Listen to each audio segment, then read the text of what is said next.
जब हम अपने दिल का जुड़ाव किसी एक व्यक्ति से ना करके सारे व्यक्तियों से करते हैं, सारे लोगों से करते हैं दिल का जुड़ाव, तो उसको कहते हैं कि बड़ा ओपन माइंडेड का लड़का है अथवा लड़की है।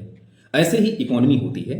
जब इकोनॉमी किसी एक अर्थव्यवस्था से ना जुड़कर विश्व की सारी अर्थव्यवस्था से जो अपना जुड़ाव रखे, तो उसी को हम ओपन इकोनॉमी कहते हैं, खुली अर्थव्यवस्था कहते हैं। नमस्कार, मेरा नाम है नवीन कुमार, आप देख रहे हैं गोलचक्र का यूट्यूब चैनल। और आज दो शब्दों की शब्दावली को डिस्कस करने वाले हैं, खुली अर्थव्यवस्था, बंद अर्थव्यवस्था, ओपन इकोनॉमी, क्लोज्ड इकोनॉमी। बिल्कुल आसान शब्दों में उदाहरणों के माध्यम से समझने का प्रयास करते हैं कि खुली इकोनॉमी क्या होती है, ओपन इकोनॉमी क्या होती है।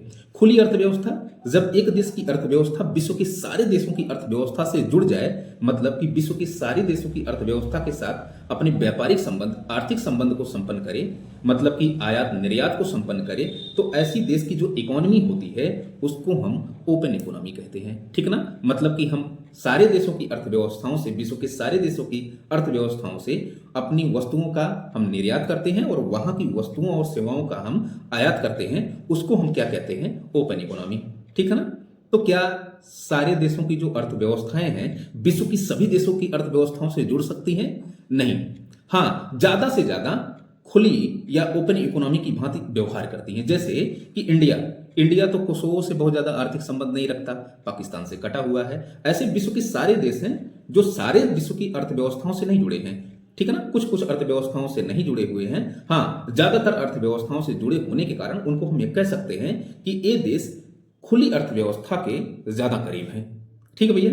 तो अच्छा, ये जो देश होते हैं, खुली अर्थव्यवस्था जो होती है, ये एलपीजी के मॉडल पर आधारित होती है, मतलब कि लिबरलाइजेशन, प्राइवेटाइजेशन और ग्लोबलाइजेशन के मॉडल पर। एडम स्मिथ की थ्योरी आई थी, ओपन मार्केट थ्योरी, या फिर इसे हम कहते हैं अहस्तक्षेप की नीति। अहस्तक्षेप की नीति में कहा गया कि राज्य किसी प्रकार का आर्थिक गतिविधियों पर प्रतिबंध ना लगाए, उसको ओपन रखे, चाहे वो आंतरिक व्यापार के लिए या फिर बाह्य व्यापार के लिए। ठीक है ना? उतना ही इकोनॉमी का साइज बढ़ेगा। ठीक, द वेल्थ ऑफ नेशन उनकी पुस्तक थी, उसमें बड़ी ही अच्छे ढंग से उसको जो है प्रकाशित करने का काम किया गया है।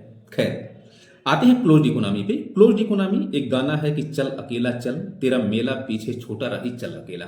तो जब किसी देश की अर्थव्यवस्था अकेले ही चलने का प्रयास करे, ना तो किसी देश से जुड़ाव रखे, ना तो किसी देश की अर्थव्यवस्था से साथ आयात निर्यात करे, ना तो आर्थिक संबंध संपन्न करे, ऐसे देशों को हम क्लोज्ड इकोनॉमी की भांति व्यवहार करते हुए हम देखते हैं।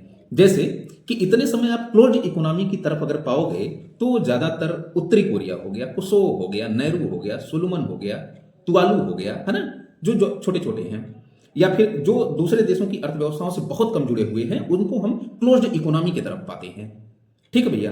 अच्छा, यहां पर हर इकोनॉमी विश्व की सारी अर्थव्यवस्थाओं से ना तो अटैच्ड हो सकती है, ना तो कट सकती है। इसीलिए कहते हैं कि कोई भी अर्थव्यवस्था ना तो 100% खुली हो सकती है, ना तो 100% वो क्लोज्ड हो सकती है, बंद हो सकती है। ठीक, आई होप समझ में आया होगा कि ओपन इकोनॉमी और क्लोज्ड इकोनॉमी में क्या कुछ डिफरेंसेस होते हैं। आज के लिए इतना ही। Thank you.